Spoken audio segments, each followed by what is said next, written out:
The most powerful tools in the game that you can unlock is going to be the automated Cog Fly. Now, this is going to allow you to be able to basically summon an army of little minions that you can use to attack enemies. This is going to be especially valuable when it comes to bosses, since these minions are going to give you basically free damage. They're going to kind of just be these like flies that are going to fly around you. They're going to just attack enemies for you. They are going to have a limited amount of attacks each, but they are going to attack about 3 or 4 times each until they end up expiring. And it's very, very valuable when it comes to boss fights, since you can get free damage on them, which is actually just incredibly valuable. This is going to require you to have a couple of abilities in order to unlock it, and you are going to have to make your way through to the Citadel, so you're going to need to at least have unlocked the Citadel before you can get this. But you are also going to need a couple of abilities extra on top of that. One of them is going to be the claw line, which is going to be necessary in order to be able to do this part of the map, since you are going to need to kind of be able to grapple onto these various hooks in order to traverse this part of the map. However, once you do unlock the claw line, you should be able to get here and you should be able to unlock the Cog Fly. So let's talk about the Cog Fly and where you can unlock it. So the Cog Fly is going to be a tool which you can then unlock when you do end up going to the Citadel side of the map. You'll be able to find a room at the top left hand side of the map. It is going to be called the High Halls, and you're going to be able to get to this location by a couple of different paths. The easiest way to get there is probably if you do end up fast traveling here.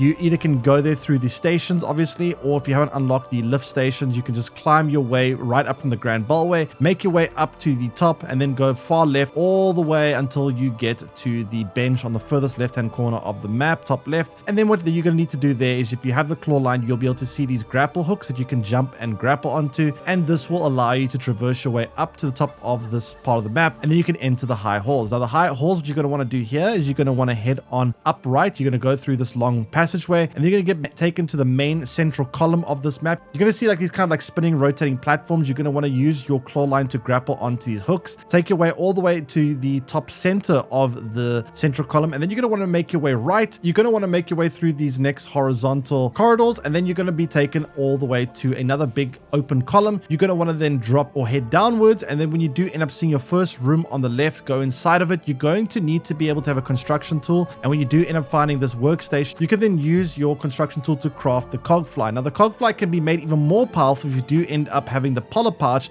Now, the Polar Pouch is going to be a relic that you can unlock earlier in the game. This is going to be given to you by a quest from an NPC, and if you do end up having this one, you can combine it with the Cog Fly, which is going to give the Cog Flies a poison ability when they do end up attacking, which is going to make them do a substantial amount more damage. And you can use it to cheese a lot of bosses. You can use it to cheese a lot of enemies in the game. You can just spam these out, and they're going to be able to do big damage for free. You won't have to do anything. As long as you are somewhat nearby the boss or the enemies, they will do a lot of the work, and this is going to give you just a lot of free damage, and it can help out, especially when you get to more difficult phases of bosses. You can use this to take down some bosses pretty easily. Anyway, I hope you guys enjoyed the video. If you did, to like and subscribe. And I think this is going to be the strongest tool, at least the one that I've found in the game. This is definitely the one that I've made use of the most. Most of the tools I haven't really been liking that much, but this one has been very, very powerful, so I would definitely recommend making use of it. If you have found any other tools or any other abilities that you think are very valuable, let me know in the comment section below which ones you think have been helping you a lot. I'd love to find out, and I'll see you guys again next time. Take care, everyone, and bye-bye.